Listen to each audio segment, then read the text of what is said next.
حضور اکرم صلی اللہ علیہ وآلہ وسلم کا بچپن۔ ابتدائی 6 ماہ تک آپ کو ابو لہب کی لونڈی سویبہ نے دودھ پلایا۔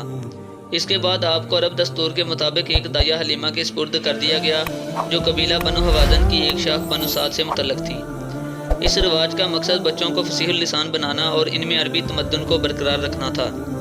آپ کے بچپن کے جو واقعات آپ کو اور آپ کے رضائی بھائی کو یاد تھے، ان سے معلوم ہوتا ہے کہ آپ کے نزول مسعود کی برکت سے مائی حلیمہ کی چھاتیاں دودھ سے بھر گئیں۔ ان کے جانوروں نے دودھ زیادہ دینا شروع کر دیا۔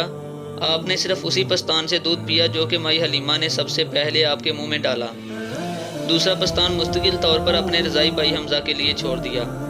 2 سال کے بعد حلیمہ آپ کو مکہ واپس لائیں، لیکن اس وقت مکہ میں وبا پھیلی ہوئی تھی، اس لیے آپ کی والدہ مائدہ نے دائیہ حلیمہ کے اصرار پر آپ کو واپس بھیج دیا۔ چنانچہ آپ نے ابتدائی 5 برس صحرا میں ہی بسر کیے۔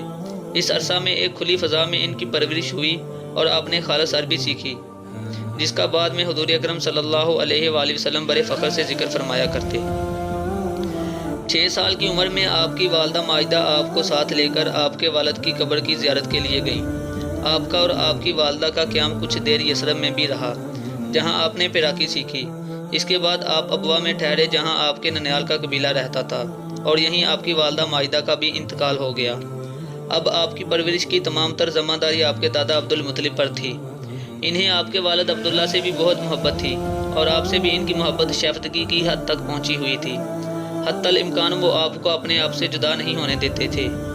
آپ کے بغیر کھانا نہ کھاتے وہ اکثر کہا کرتے تھے کہ میرے اس بیٹے کی بڑی شان ہوگی، لیکن اللہ کی حکمت کے حضرت عبد المطلب کی عمر نے بھی وفا نہ کی، اور صرف 2 سال بعد وہ بھی وفات پا گئے۔ اب اس 8 سالہ بچے کی پرورش چچا ابو طالب کے سپرد ہوئی۔ ابو طالب بھی آپ کو بے حد عزیز رکھتے تھے۔